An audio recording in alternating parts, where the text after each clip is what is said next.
সরকার এবং আমাদের ল enforcing authority যারা আছে ইনক্লুডিং সেনাবাহিনী যেভাবে একটি বিশেষ দলের প্রতি ঝুঁকে পড়েছে এবং প্রশাসন যেভাবে একটা দলের আনুগত্য দেখাচ্ছে, এতেই আশঙ্কা তৈরি হয়েছে যে আগামী নির্বাচনটিকে আবার পাতানো নির্বাচন হবে অতীতের নির্বাচনগুলোর মতো।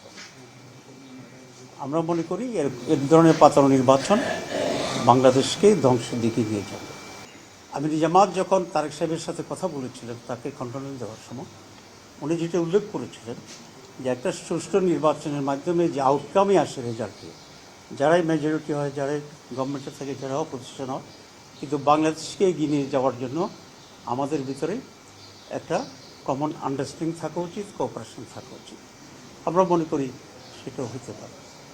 3 নম্বর যেটা আমরা বলছি যে আমরা যদি ইনশাল্লাহ মানুষের সহযোগিতায় আমরা যদি মেজরিটি পাই, তাহলে জামাত একক পার্টি হিসেবে সরকার করবে না, আমরা সকলকে ইনক্লুড করেই সরকার গঠন করার জন্য আমরা চেষ্টা করব।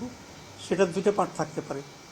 একটা হচ্ছে আমরা যদি মেজরিটি থাকি তাহলে তো স্ট্রং অপোজিশন হিসাবে আরেকটি দল থাকবে নিঃসন্দেহ।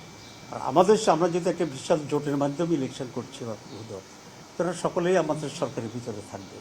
সেই হিসাবে কোনো দলীয় একটা ওটাও এক ধরনের ন্যাশনাল গভর্নমেন্টের আকারেই আমরা দেশ পরিচালনা করবো ইনশাআল্লাহ। এনসিপির সাথে জোট হওয়ার পরে এনসিপি এবং আপনারা কিন্তু প্রায় প্রতিদিনই আমরা শুনছি যে একটি দল বা বিএনপি সবসময় আপনারা বলছেন এখান থেকে বের হওয়ার আসলে কি মনে করেন? কোত্থেকে মানে একক দলের প্রতি কালকে এনসিপি এই অভিযোগটাই করছে যে আমরা দেখতেছি একটা প্রশাসনের একটা আচরণ একমুখী হচ্ছে, কেবলামুখী করতেছে, অনেক রকম কথা। এটাকে আপনারা মোটে দেখতেছেন না, এটাকে শুধু আমরাই দেখছি।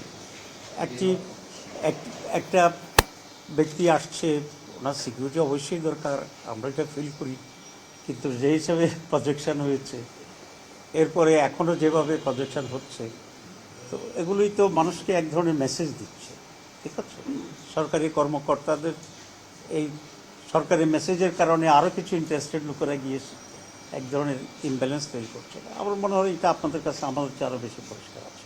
তো নির্বাচনে লেভেল প্লেয়িং ফিল্ড যে কথা বলা হয়, তো সেটা যদি মেনটেন করতে হয়, তাহলে আপনি যদি আমাকে 2টা পুলিশ দেন পাহারায়, তাহলে আরেকজনকে 2টাই দিতে হবে, অ্যাটলিস্ট মেইন অপোজিশন। আপনি যদি আমাকে 3 দিনে আমার ভোটারশিপ করতে দেন, তাহলে আরেকজনকে কমপক্ষে 4 দিনে হইলেও তাকে ভোটার বানানোর এই সুযোগটা থাকা উচিত। কিন্তু আমরা দেখছি যে ট্রিটমেন্টটা ঠিক এরকম হচ্ছে না। অ্যান্ড এটা obvious, everybody is seeing this. এটা এমন না যে খুব সূক্ষ্মভাবে হচ্ছে। আমার মনে হয় আপনাদের সকলেরই চোখে পড়ার কথা।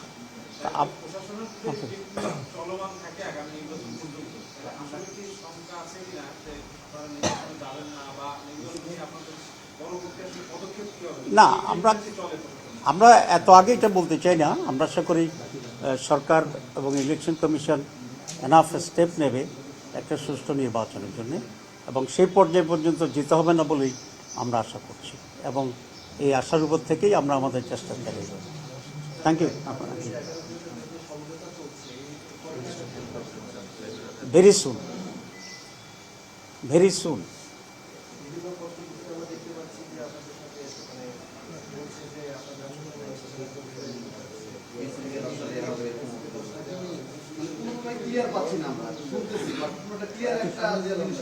না, ক্লিয়ার পাওয়ার তো কোনো সুযোগ নেই, কারণ এখনও পুরো ক্লিয়ার হয়নি। সুতরাং এটা কাল্পনিক, এবং এটা সত্য নয়, এটা আমি বলতে পারি।